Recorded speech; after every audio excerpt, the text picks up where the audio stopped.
The room went silent when she laughed. Not a soft laugh. A sharp one. The kind that cuts, and my sister stood at the head of the conference table, wine glass raised, eyes scanning the executives, the investors, the people I'd worked nights to impress. Then she pointed at me. "Don't mind him," she said, smirking. "His just administration. He prints schedules and resets passwords. That's it." The laughter followed. Loud. Careless. Cruel. My face burned. My jaw locked so tight it ached. I stared at the polished table, watching my reflection blur as my hands trembled beneath it. Years of late nights. Missed birthdays. Quiet sacrifices. Reduced to a punchline. She enjoyed it.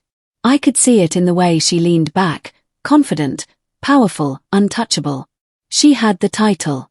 The office. The praise that I had the badge that said admin. No one defended me. No one met my eyes. I swallowed the humiliation and forced a smile, because that's what I'd learned to do. But as I stood there, listening to them laugh, one thought echoed in my head. They had no idea who really controlled the room, and that was when I decided. I wouldn't stay silent anymore. Growing up, my sister was always the star. Louder. Sharper. The one teachers praised and relatives bragged about. I was the quiet one. The dependable one. The shadow. When she landed the role of operations director at a fast-growing tech firm, everyone clapped. When I joined the same company as a systems administrator, people nodded politely. "Just admin," she'd say at family dinners. "Just admin," she'd repeat at office events. Tea first. I brushed it off. Titles didn't define effort. I told myself that. But her words started shaping how others saw me. Meetings where my ideas were ignored. Emails where I was CC'd but never addressed. Conversations that stopped when I walked in. Meanwhile, she soaked in attention. She took credit easily. She spoke loudly, confidently, even when she didn't fully understand the systems she relied on. Systems I built. Systems I maintained. She loved reminding me of my place. "Can you fix the projector?" "Hey admin, Wi-Fi's slow." "Stay late. This matters." I stayed. Every time.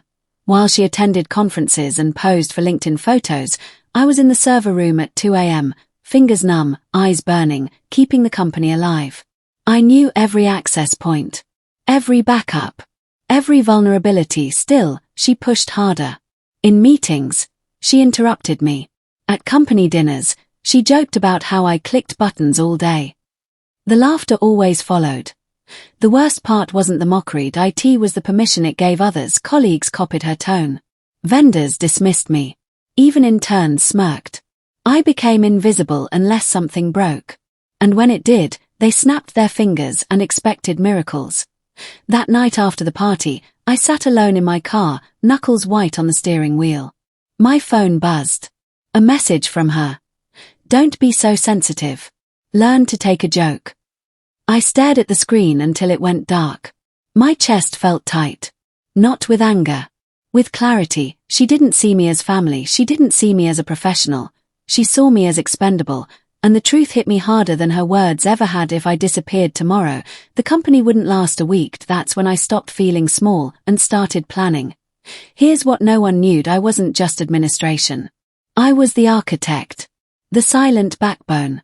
Years earlier, when the company was still fragile and desperate, the founders had come to me. Not her. Me. They needed someone they could trust. Someone who wouldn't talk. Someone who understood risk. I designed the infrastructure. I controlled the permissions.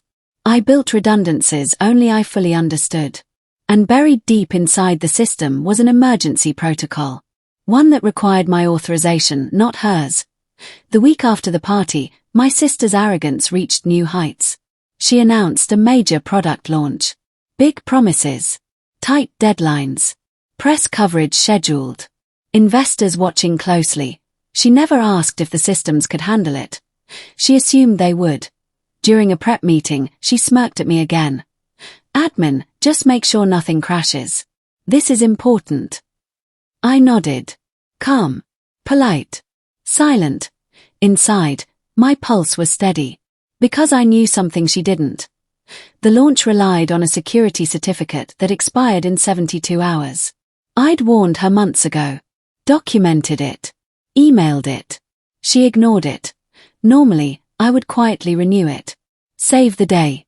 Let her shine. This time, I didn't. Did I watch the clock? Did I watch the confidence? Did I watch her arrogance grow? Did on launch day, the room was packed.